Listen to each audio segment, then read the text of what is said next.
Qu'est-ce que vous voulez que je vous réponde à ça? Je suis indigné. Voilà, ma réaction, c'est de l'indignation et de la colère. De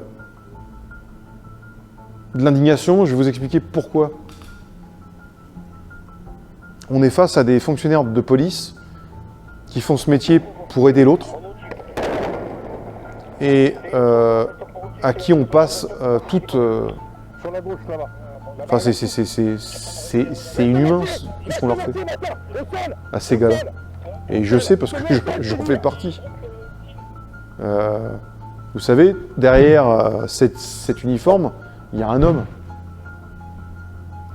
Combien de fois je me suis retenu de ne pas détonner un gars parce que je porte ça. Que si j'avais rencontré le même gars sans ça, aujourd'hui, il n'aurait plus de bouche. Vous comprenez ce que je veux dire?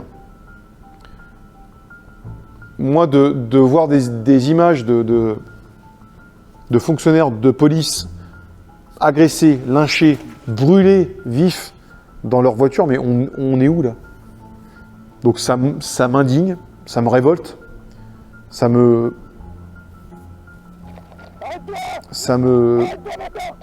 blesse.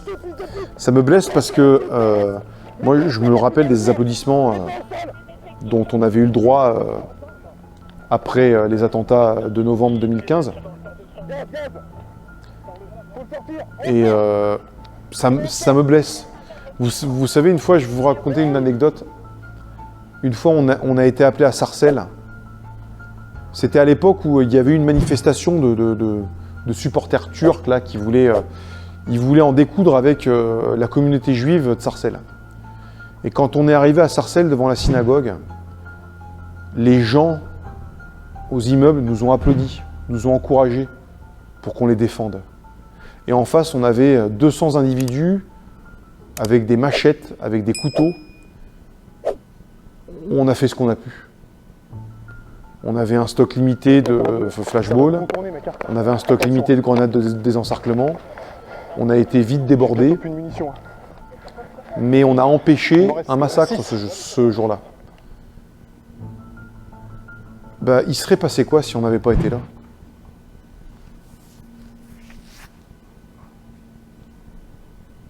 Qu'est-ce qui se serait passé si on n'avait pas été là? C'est la question que je me pose aujourd'hui.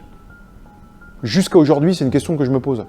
Et qu'est-ce qui se serait passé si on n'avait pas été là?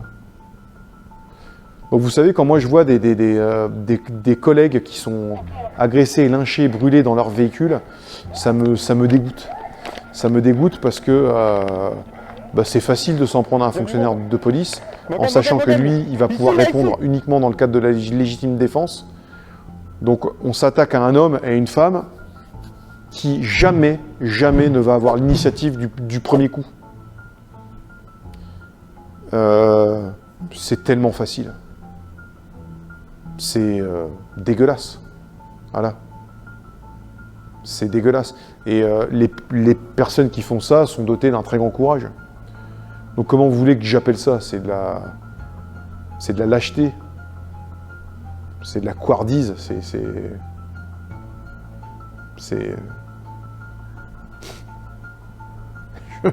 Je pense que j'ai pas besoin de vous faire un dessin. Je pense que tout le monde est révolté. Toute personne normale et sensée est révoltée. Et si vous ne l'êtes pas, pensez un peu. Si ces gens-là sont capables de brûler vif un fonctionnaire de police qui est censé représenter l'autorité publique, vous pensez qu'ils seront capables de faire quoi avec vous? Vous pensez que ces gens-là sont dotés d'une conscience sociale? Vous pensez que ces gens-là vont faire quoi avec vous? Je vous laisse répondre.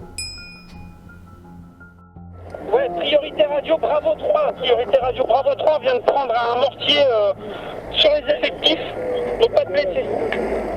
Comment un individu à la couverte, sac à dos noir. Alors vous êtes Bravo 3, rejoins-moi sur le rond-point là, avance.